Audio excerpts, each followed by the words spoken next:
Hello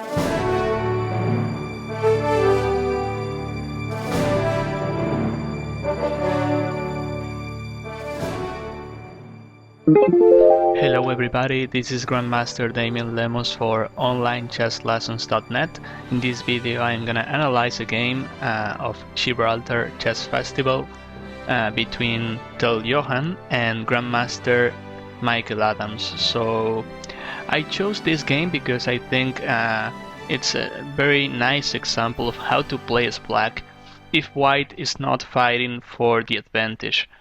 And usually when white is not fighting for the advantage, as black, first of all we equalize and then it's our turn and then we can take the advantage. So okay, white starts with knight f3 and black plays a d5. Usually d4 players, like me, sometimes I play knight f3 as well to see what black tries to play. I mean, I keep the chance of playing something like the English opening with c4, maybe playing the King's Indian attack with g3. So, knight f3 is kind of flexible move. So, it's fine. Black plays d5, and here white shows he wants to play the d4 game actually. So, black plays knight f6. And here white, instead of playing c4, which is the queen's gambit, fighting for the center, which is the best move, of course, he plays bishop to f4, which is not a bad move, but when white plays like this, he's playing more solid, but again, he's not fighting for the center, right? As you know, c4, the queen's gambit, basically the idea is to fight for the center, and if black takes on c4, which is the queen's gambit accepted, usually white is going to play e3 followed by bishop takes c4, and he's going to have a better center. This is the basic idea of the queen's gambit, right? But what I'm trying to say is, as white, usually if we want to get an advantage, we have to play like this, right? We have to fight for the center. With bishop f4, this line is not ambitious. White is happy with equality, I guess. And black here takes the lead by playing c5. It's like black is playing as white and white is playing as black, right? With c5, we attack the center. And usually if white takes as black, we're gonna retake this pawn soon, so we'll have a better center afterwards. White plays e3, which is quite solid, knight c6, and c3. So here we have a position, this reminds me of the Slav defense, but in this case, again, I have to say white is playing black, so here we'll see that black is going to play queen b6, attacking the b2 pawn, and white plays queen b3. So, since the beginning, we see that white is happy by trading pieces, playing a solid position, and here black plays c4. I don't think that taking it's a good idea, because then white takes on b3, and then the rook on a1 it's already playing, and this is not a great idea, right? If we play c4, now the question is for white. If he takes, we're gonna retake, and then our rook is gonna play without moving right from a8. And what is more, we'll have the b5 and b4 push.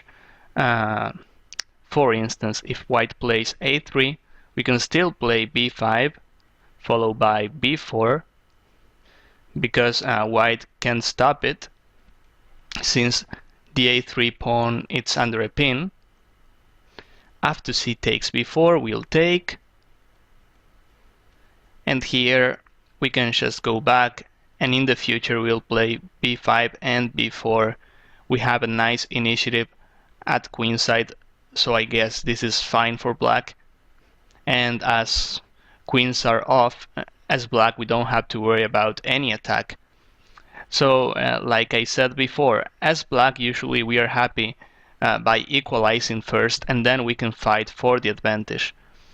I guess white can try knight a3 too, basically to stop b5. I don't think that knight b5 is a big threat here because we can just move our rook from a8 and knight c7 is not doing much. And here, I'm not that sure about theory here, but I guess there are a lot of moves for black. First of all, I would consider rook takes a3. Looks kind of crazy, but you know, these two pawns are quite weak. I think we can try taking both.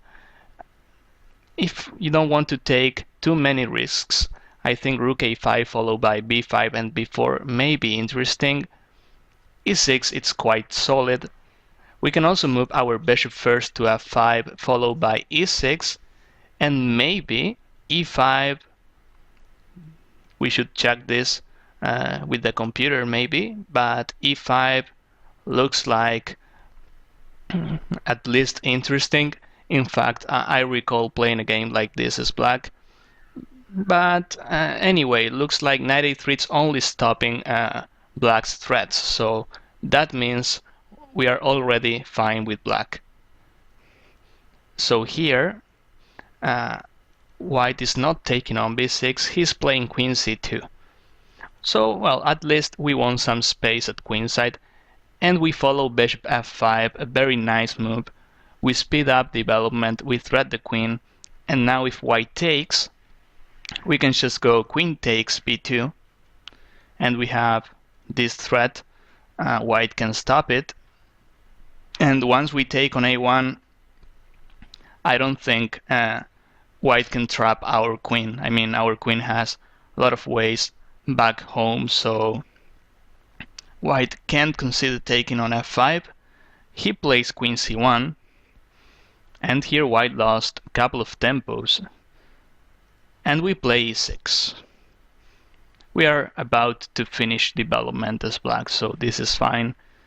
And we are up in development too. White plays h3. Well, first of all, h3 looks great because then we'll keep this bishop as white and we stop some moves like knight to h5, trapping the bishop. On the other hand, looks a bit slow because we need to develop this knight on b1 and this bishop too. So again, from one point of view, I think h3 is great, but on the other hand, looks like we should finish development as soon as possible as white. So h3, bishop to e7, and knight bd2. Well, here white, apart from finishing development, I guess he tries to play b3 to destroy this fortress, and well, he's also getting the center, right? I mean, if we castle here, he can play b3, attacking here, and maybe c4 in the future. Not right now, but maybe. But black's next move, it's too deep. I'm gonna try to understand it, because when we see queen d8 here, we say, why queen d8? I mean, he can castle, he has a lot of other moves, right? Alternatives, like, I don't know, h6, castling, which is logical as well. So why queen d8? Well, I'll try to understand this move. When black plays queen d8 here, first of all, the queen is going back from the dangerous area, I mean the b file, although it's under control.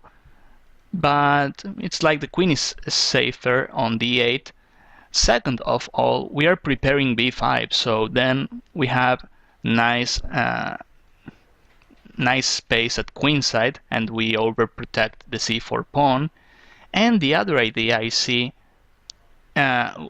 white b3 is gonna be difficult because we can play afterwards rook c8, And it's not great to have the queen on c1 if black plays rook c8. So this is a very deep move, preparing b5, a lot of ideas, and this is the kind of move that shows the level of the player, right? I mean, it's not easy to see a move like this every day, right? So I like queen d8 much. White plays knight e5. Well, he can just finish development as well, but looks like white wants to trade pieces. And by the way, as black, we are happy to trade pieces as well.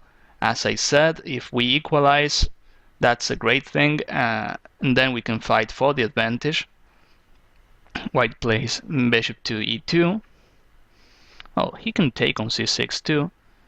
But then one day we can try taking the b file, or play c5 as well. I mean, we are very comfortable as black here. So yeah, white plays bishop e2. Now we trade. White takes with the bishop, of course. I say of course because if he takes with the d pawn, we're gonna have a lot of available squares for black, and this pawn on e5 is gonna be a weakness, right? So bishop takes e5, knight d7. Now we want to take the bishop pair as well, and b5. See, white is castling right here after a lot of moves, and as black we are already able to play b4. So here is our initiative. The position looks material-wise it's equal, of course, and looks solid for both sides, but difference is black has the initiative. So that is going to pay off in the future.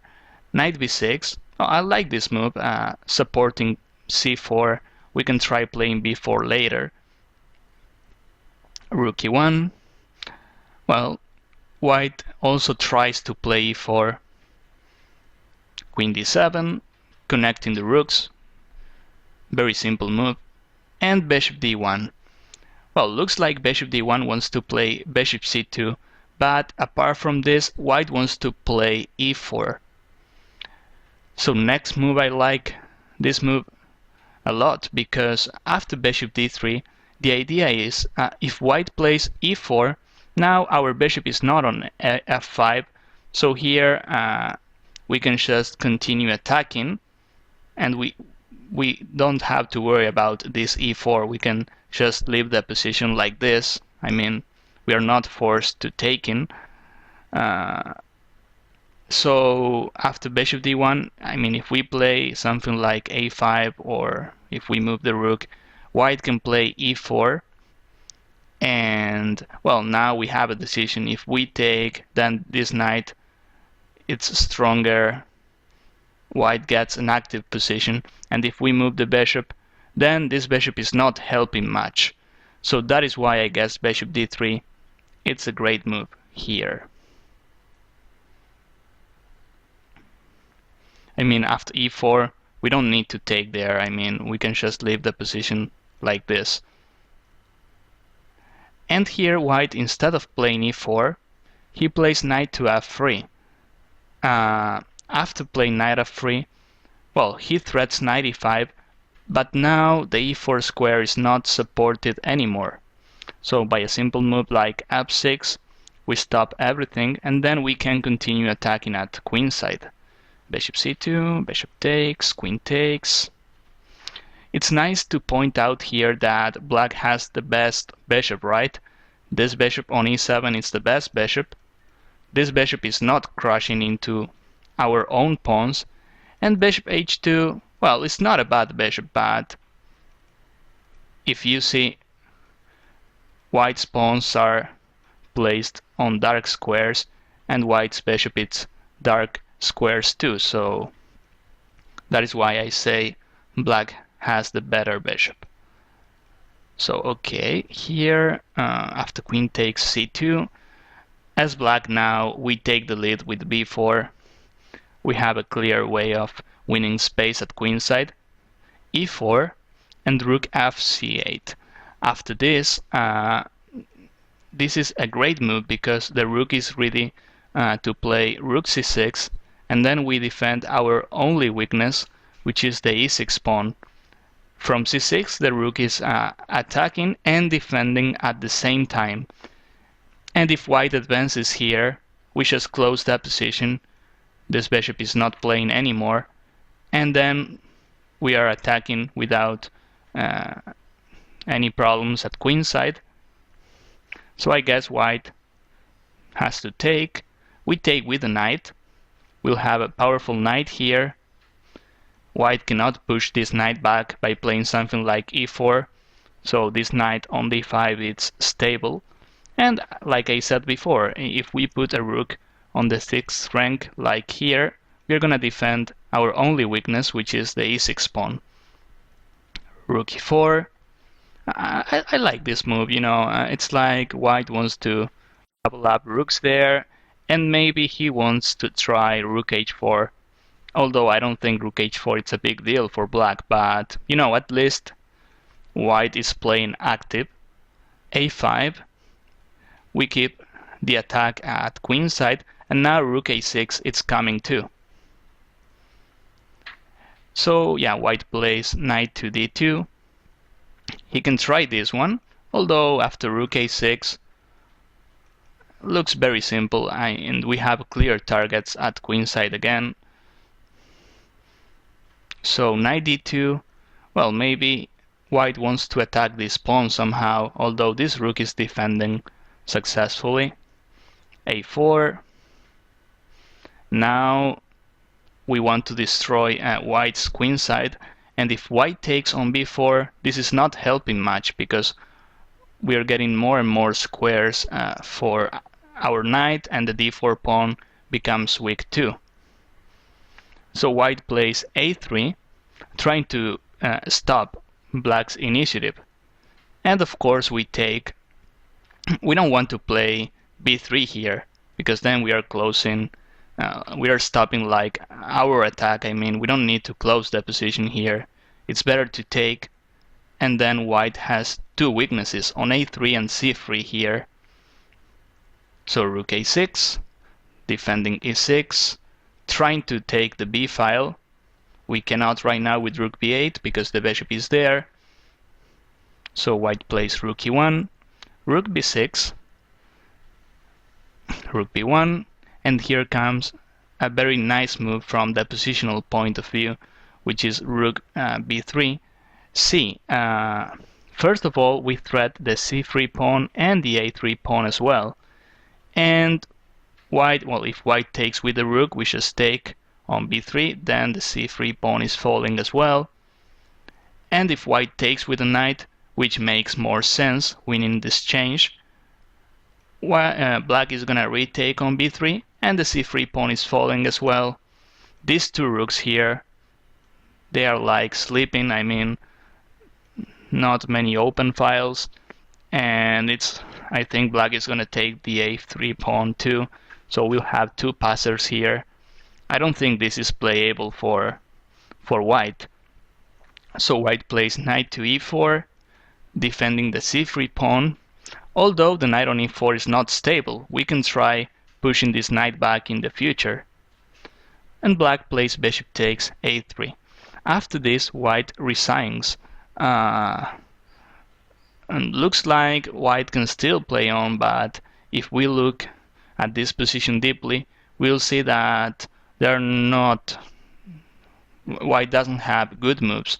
For instance, if he takes on b3, we'll just take with the c pawn. We'll have two passers, and we'll see that the c3 pawn is quite weak.